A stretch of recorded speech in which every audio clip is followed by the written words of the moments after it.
ತೆರವು ಬೀದಿಗೆ ಬಿದ್ದ ಕುಟುಂಬಗಳು ಬಾಗಲಕೋಟೆಯಲ್ಲಿ 8 ಕುಟುಂಬಗಳು ಶಾಲೆಯಲ್ಲೇ ವಾಸ್ತವ್ಯವನ್ನು ಹೂಡ್ತಾ ಇದೆ. ಮಹಾಲಿಂಗಪುರ ಪಟ್ಟಣದಲ್ಲಿ ಅನಧಿಕೃತ ಶೆಡ್ಗಳ ತೆರವು ಬಳಿಕ ಸುಮಾರು 8 ಕುಟುಂಬಗಳ ಬದುಕು ಅತಂತ್ರ ಆಗ್ಬಿಟ್ಟಿದೆ. ಯಾವುದೇ ಪರ್ಯಾಯ ವ್ಯವಸ್ಥೆ ಇಲ್ಲದೆ ಬೀದಿಗೆ ಬಿದ್ದುಬಿಟ್ಟಿದೆ ಈ ಕುಟುಂಬಗಳು. ಜಿಲ್ಲಾಧಿಕಾರಿ ನೆರವಿನಿಂದ ಸರ್ಕಾರಿ ಶಾಲೆಯಲ್ಲಿ ತಾತ್ಕಾಲಿಕ ಆಶ್ರಯ. ಆದರೆ ಶಾಲೆಯಲ್ಲಿರುವ ಕುಟುಂಬಗಳಿಗೆ ಆಹಾರ ಇಲ್ಲದೆ ಪರದಾಡಬೇಕಾದಂತ ಪರಿಸ್ಥಿತಿ. ನಿರಾಶ್ರಿತ ಕುಟುಂಬಗಳಿಗೆ ಪರ್ಯಾಯ ವ್ಯವಸ್ಥೆಯನ್ನು ಕಲ್ಪಿಸಬೇಕು ಅನ್ನುವಂಥ ಆಗ್ರಹ ಹೆಚ್ಚಾಗ್ಬಿಟ್ಟಿದೆ. ಪಾಪ ಈ ಕುಟುಂಬ ಈಗ ಅತಂತ್ರ ಆಗ್ಬಿಟ್ಟಿದೆ. ಯಾವುದೇ ಒಂದು ಪರ್ಯಾಯ ವ್ಯವಸ್ಥೆ ಅನ್ನೋದಿಲ್ದೇನೆ ಕುಟುಂಬಗಳನ್ನು ಬೀದಿಗೆ ಹಾಕೋದು ಎಷ್ಟು ಮಟ್ಟಿಗೆ ಸರಿ? ಪಾಪ ನೋಡಿ, ಏನಾದರೂ ಒಂದು ವ್ಯವಸ್ಥೆ ಅನ್ನೋದು ಇದ್ದಿದ್ರೆ ತಾತ್ಕಾಲಿಕವಾಗಿ ಅಲ್ಲಿ ಇರ್ತಿದ್ರು. ಆದರೆ ಈಗ ಎಲ್ಲೂ ಹೋಗದಂಥ ಪರಿಸ್ಥಿತಿ ನಿರ್ಮಾಣ ಆಗ್ಬಿಟ್ಟಿದೆ. ನಿರಾಶ್ರಿತರ ಕುಟುಂಬಗಳಿಗೆ ಪರ್ಯಾಯ ವ್ಯವಸ್ಥೆಯನ್ನು ಕಲ್ಪಿಸ್ಕೊಡಿ ಅನ್ನುವಂಥ ಆಗ್ರಹ ಹೆಚ್ಚಾಗ್ತಾ ಇದೆ. ಪುರಸಭೆಯಿಂದ ಒತ್ತುವರಿ ತೆರವು, ಇದೀಗ ಕುಟುಂಬಗಳು ಬೀದಿಗೆ ಬಿದ್ದಂಥ ಪರಿಸ್ಥಿತಿ ನಿರ್ಮಾಣ ಆಗಿದೆ. ಅಲ್ಲಿನ ಸ್ಥಿತಿಗತಿಯನ್ನು ನೀವು ಗಮನಿಸ್ತಾ ಇದ್ದೀರಾ. ಎಷ್ಟು ದಿನ ಅಂತ ಈ ಬಿಸಿಲಲ್ಲಿ, ಈ ಬೇಸಿಗೆಯಲ್ಲಿ ಇರೋದಕ್ಕೆ ಸಾಧ್ಯ ಹೇಳಿ? ಹೆಣ್ಮಕ್ಳಿದ್ದಾರೆ, ವಯಸ್ಸಾಗಿರೋರು ಇದ್ದಾರೆ. ಈ ರೀತಿಯಾದಂಥ ಪರಿಸ್ಥಿತಿಗೆ ಅವ್ರನ್ನ ತಂದುಬಿಟ್ರೆ ಎಲ್ಲಿ ಹೋಗ್ತಾರೆ, ಏನು ಮಾಡ್ತಾರೆ? ಆ ಕಾರಣಕ್ಕಾಗಿ DC ಅವರ ಗಮನಕ್ಕೆ ತರೋದಕ್ಕೆ ಅಂತ ಇದೀಗ ಮುಂದಾಗ್ತಾ ಇದ್ದಾರೆ. ನಮಗೊಂದು ಯಾವುದಾದ್ರು ಒಂದು ವ್ಯವಸ್ಥೆಯನ್ನು ಮಾಡಿಕೊಡಿ ಅಂತ ಕೇಳ್ಕೊಳ್ತಾ ಇದ್ದಾರೆ.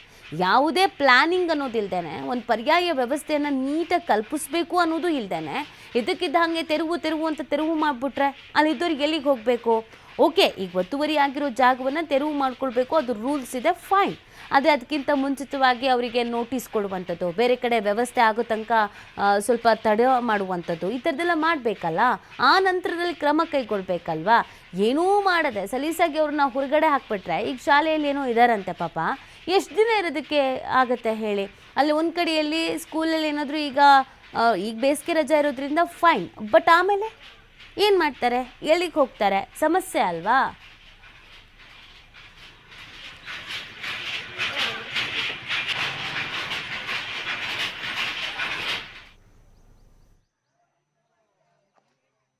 ನಮಗೆ ಆ್ಯಕ್ಚುಲಿ ಅನ್ಯಾಯ ಭಾಳ ಆಗೈತೆ ರೀ. ಪಾಪ ಜನಕ್ಕೆ ಒಟ್ಟೆ ಆ್ಯಕ್ಚುಲಿ ಈಗ ಚೀಫ್ ಆಫೀಸರ್ ಆಗಲಿ, ತಹಸೀಲ್ದಾರ್ ಆಗಲಿ, ಏನೂ ಒಂದು ನೋಟಿಸ್ ಇಲ್ಲ, ಒಂದು ಏನೂ ಇಲ್ಲ. ತಕ್ಷಣ ಒಟ್ಟು ನಸಕ್ನೆ 5 ಗಂಟೆಗೆ 3 ಗಂಟೆಗೆ ಮೆಸೇಜ್ ಮಾಡೋದು, ತಡಲತ್ತು ಬಂದು ಈ ಥರ ಅಮಾಯಕರ ಜೋಡಿ ಚಲ್ಲಾಟ ಆಡತ್ತಾರ. ತಕ್ಷಣ ಅವರು ಒಟ್ಟು ನಮ್ಮ ಭಾಗದಿಂದ ಮೊದಲು ಅವ್ರನ್ನ ವರ್ಗಾವಣೆ ಮಾಡಿಸ್ಬೇಕು. ಯಾಕಂತ ಕೇಳಿ ಈ ಬಡ್ರ ಪರವಾಗಿ ಇಲ್ಲವಂಥ ಅಧಿಕಾರಿಗಳು ಅಲ್ಲಿ ಇವರೆಲ್ಲ ಬರೀ ಅನ್ಯಾಯ ಮಾಡುವಂಥ ಕೆಲಸ ಮಾಡತ್ತಾರೆ. ಅದಕ್ಕೆ ನಾವು ಸೌದಿ ಸಾಹೇಬ್ರಿಗೆ ಇದೇ ಹೇಳೋದು, ಅವರು ಸ್ಟೇಟ್ಮೆಂಟ್ ಕೊಡಾಕತ್ತಾರೆ. ಎಂಥದ ಬಡ್ರ ಪರವಾಗಿ 15 ವರ್ಷ MLA ಅದ ಈ ಕ್ಷೇತ್ರದಾಗ. ಈಗ ಈ ಮಾಲಿಂಗಪುರದಾಗ ಏನು ಘಟನೆ ಆಗತ್ತೈತೆ ಅನ್ನೋದು ಅವ್ರಿಗೆಲ್ಲನೂ ಗಮನಕ್ಕೆ ಐತಿ. ಮತ್ತು ಈ ವಾರ್ಡ್ನಿ ಮೆಂಬರ್ಸ್ ಅದಕ್ಕೆ BJP ಅವ್ರು ಅದಾರ. ಆದ್ರೂ ಅವ್ರು ಏನು ಮಾಡ್ಲಾರ ಅಮಾಯಕರು ಚಲಾಟ ಆಡೋವಂಥ MLA ಅವರು ಮೊದಲು ಚಲಾಟ ಆಡತ್ತಾರೆ. ಆ್ಯಕ್ಚುಲಿ ಈ ಥರ ಆಗಬಾರ್ದು. ಅವ್ರಿಗೆ ನ್ಯಾಯ ಕೊಡಿಸುವಂಥ ಕೆಲಸ MLA ಅವರು ಮಾಡ್ಬೇಕು. ಇಲ್ಲಪ್ಪ ಅಂದ್ರೆ ನಾವು ಕಂಟಿನ್ಯೂ ಹೋರಾಟವನ್ನು ಚಾಲೂ ಇಡ್ತೀವಿ. ಅದು ಏನಾಗತ್ತೆ ಆಯ್ಲಿ ಒಮ್ಮೆ. ಯಾಕಂದ್ರೆ ಈ ಥರ ಅವ್ರು ಜೀವನ ತಿನ್ನುವಂಥ ಅಕ್ಕಿ ಪಕ್ಕಿ ಏನು ಬಿಡ್ಲಾರ ಮನ್ಯಾನ ಸಾಮಾನು ಸುದಕ್ಕೆ ಸತ್ಯಾನಾಶ ಮಾಡುವಂಥ ಕೆಲಸ ಅಧಿಕಾರಿಗಳಿಗೆ ಹಚ್ಚಿ ಮಾಡಿಸ್ತಾರೆ. ಅಂದ್ರೆ ಈ ಥರ ಆದ್ರೆ ನ್ಯಾಯ ಬಡ್ರು ಯಾವ ಥರ ಇರಬೇಕು ಅನ್ನೋಂಥದ್ದು ಏನಾಗಬೇಕು ಅನ್ನೋ ಗೊತ್ತು ಯಾವತ್ತೈತೆ ನಮ್ಗೆ. ದಯವಿಟ್ಟು ಇದನ್ನು ನೀವೆಲ್ಲ ಸ್ಪಂದಿಸಿ, ಎಲ್ಲ ಸಂಬಂಧಪಟ್ಟ ಅಧಿಕಾರಿಗಳು ಬಂದು ಇವ್ರಿಗೆ ಜಾಗ ಈಗ ಹೆಂಗೆ ಅದಾರಲ್ಲ ಅದೇ ಜಾಗದಾಗನೇ ಇರುವಂಥ ವ್ಯವಸ್ಥೆ ಆಗಬೇಕು.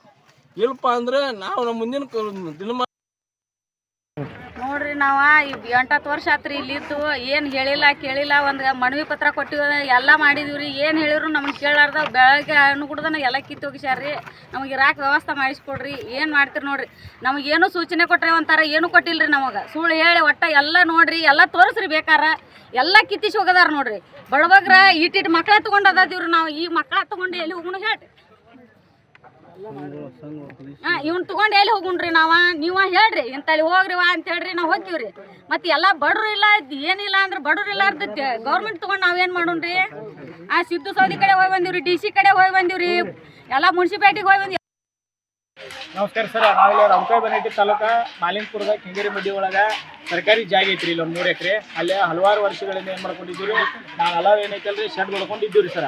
ಇದಕ್ಕೆ ಏನಾಗೈತಿ ರೀ, ನಿನ್ನೆ ಬೆಳಗ್ಗೆ ಮುಂಜಾನೆ 5:30ರಿಂದ 6 ಗಂಟೆ ಒಳಗೆ ತಹಸೀಲ್ದಾರು, ಪೊಲೀಸ್ ಸಿಬ್ಬಂದಿ ತೊಗೊಂಬಂದ, ಮುನ್ಸಿಪಾಲಿಟಿ JCBಗಳನ್ನು ತೊಗೊಂಬಂದ, ನಾವು ಇರ್ತಕ್ಕಂಥ ಎಲ್ಲ 30-35 ಶೆಡ್ಗಳನ್ನು ಏನು ಮಾಡ್ಯಾರ, ನಮಗೆ ಸಾಮಾನು ಸುದೇ ತೆಗಿ ಕೊಡ್ಲಾರ್ದ ಎಲ್ಲ ಎಳೆದೆಳೆದು ಒಯ್ದು ಶೆಡ್ಗಳನ್ನು ನಾಶ ಮಾಡೋದು ಮಾಡ್ಯಾರ. ನಮಗೆ ಭಾಳ ಅಂದ್ರೆ ಭಾಳ ನುಕ್ಸಾನ್ ಆಗೈತಿ ರೀ.